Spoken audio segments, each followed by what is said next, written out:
Do you believe that you can create buttons? Do you believe that you can create castles? Do you believe that you can create buttons? Do you believe that buttons are important to create? Does everything have to be bouncing off the wall enthusiasm? Is there power in satisfaction? Do you like molding the clay of your mind deliberately? Do you think that you need to think more or rest more?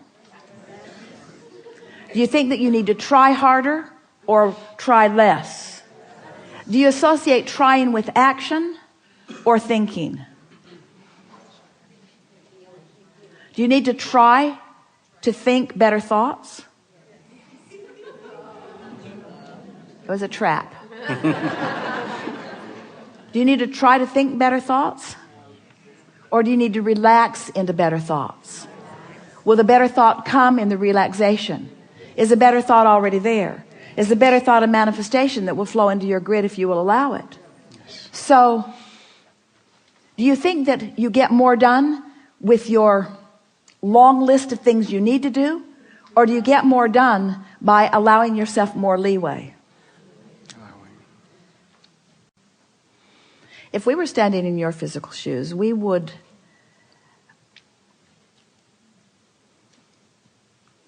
decide to be lazy.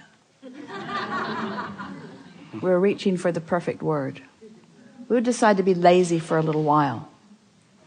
Because in your giving yourself permission to be lazy, you're giving yourself permission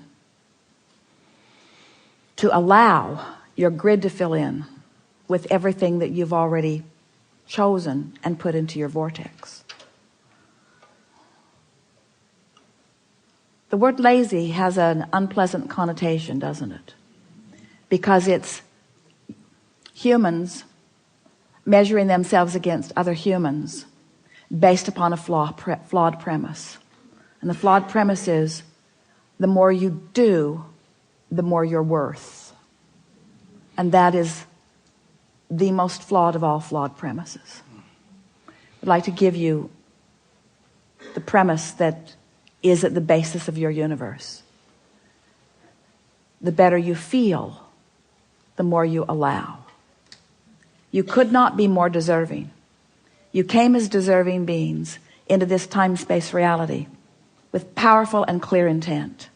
You've been mixing it up with others and defining what's important, not only to you personally, but important to you on behalf of others. You've included in your vortex the well-being of many others. In some cases, mass consciousness. In some cases, a community. In some cases, a family. But you've included in your vortex a desire for the well-being of far more than your personal self. But it is necessary for you to tend to the well-being of your personal self in order to be a productive advocate for the well-being for anyone else. In other words, you cannot give, or you cannot extend, or you cannot punctuate, or you cannot accentuate, you cannot assist anything that you are not already feeling. Which means, if you are wanting in an altruistic way to be of advantage to everyone you know, you first have got to find a way to be of advantage to yourself. Which means you want to carve out more time to be nicer to yourself. More private time. More time under the bridge. More time where others are not telling you what to do. More time when you are satisfying your own personal intention for things. If we were standing in your physical shoes and someone were to ask you to do something, we would stop in the middle of the request and we would evaluate it completely. And we would say to them, I sincerely desire to accomplish this request that you are offering. And it is my expectation that I will be able to do that since I am in this relationship with you and you are requesting it of me, employer or mate or parent or child or whoever it is. It is my expectation that I will be able to accomplish this. I just have to insert one thing in the foreground of this request. I will accomplish it for you as long as I can first accomplish ease for myself in the process. I really want you to ponder that a little bit. Esther, on one of the earlier cruises, made sure that everyone received an easy button from Staples. Everyone got one. And Esther found a box of them in the attic the other day, and she spread them all around her house because she wants to amplify the ease of things, not the hardness. She wants to no longer justify the well-being that flows to her by pointing out how hard she's working in relationship to others. She wants to emphasize the well-being that's flowing to her by remembering the vibrational alignment that she is achieving. If we were standing in your physical shoes, we would do these things every day, and then anything else that you have time for. We would meditate for 15 minutes every day, which means we would quiet our mind with the simple intention of allowing our cork to float.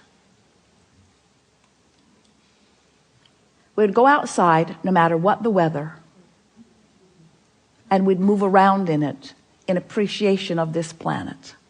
We would look up and around, and we would find things to acknowledge, and we would talk about them right out loud. Esther walks through her gardens and says to everything, "You are my favorite. You are my favorite. You are my favorite. You are my favorite. You are my favorite stone on the pathway. You are my favorite bird in the tree. You are my favorite flower in bloom. You are my favorite flower not in bloom. You are my favorite tree. You are my favorite bush. You are my favorite frog. You are my favorite frog. You kept me awake all night, but you are still my favorite frog." In other words, so first thing, meditate. Second thing, spend more time outside. Third thing, we would buy a notebook. We would call it My Book of Positive Aspects. And we would fill at least 3, 4, 5 is even better, pages of positive aspects. 5 different subjects, and write the positive aspects of it. Training your vibration into that upward place. And then there is one last thing that if we were standing in your physical shoes, we would do every single day.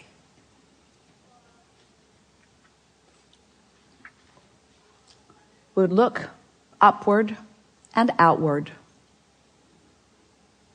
It's best if you do it outside or standing at a window. And we would acknowledge that there are universal forces that are focused right at you. We would acknowledge by calling it by name, if you have a name that you like. And we would say, "I acknowledge that I am the object of your positive attention, and I'm appreciating your continual gaze on behalf of my well-being.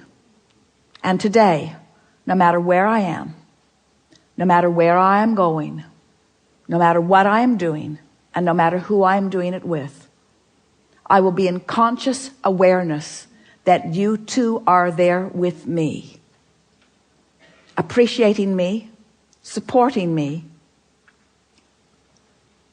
assisting me, acknowledging me, inspiring me,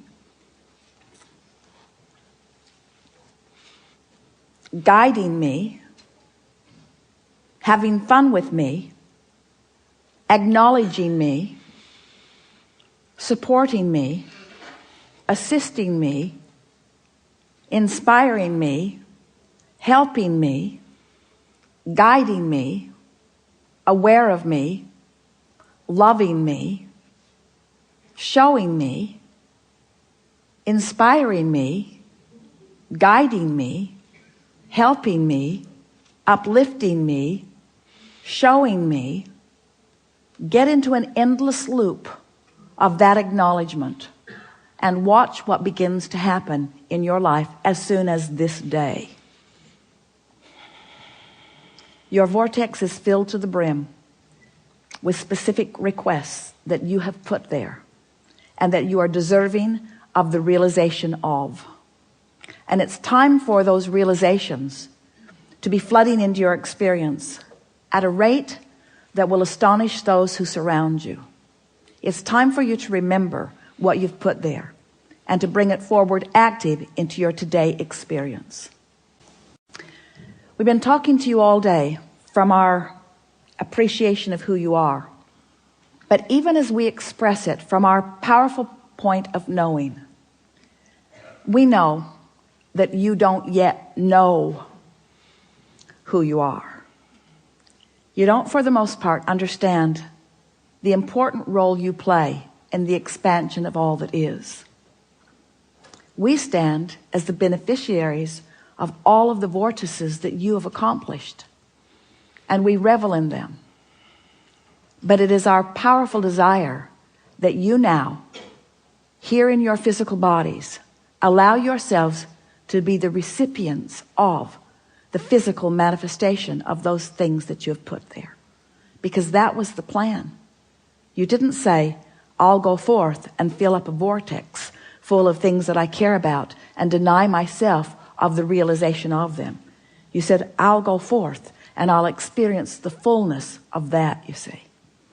And so as we visit with you here today, it is our acknowledgement that in these hours that we've been together, because of the willingness of you to listen and play with us, and because of the willingness of those to ask the questions in the way that you have, it's our knowing that your vibration is shifted to a new place.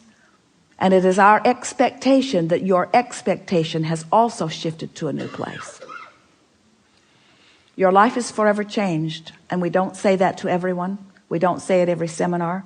We don't say it every time, but it is true today. Watch for the evidence of it. There is great love here for you. And as always, we remain in the book.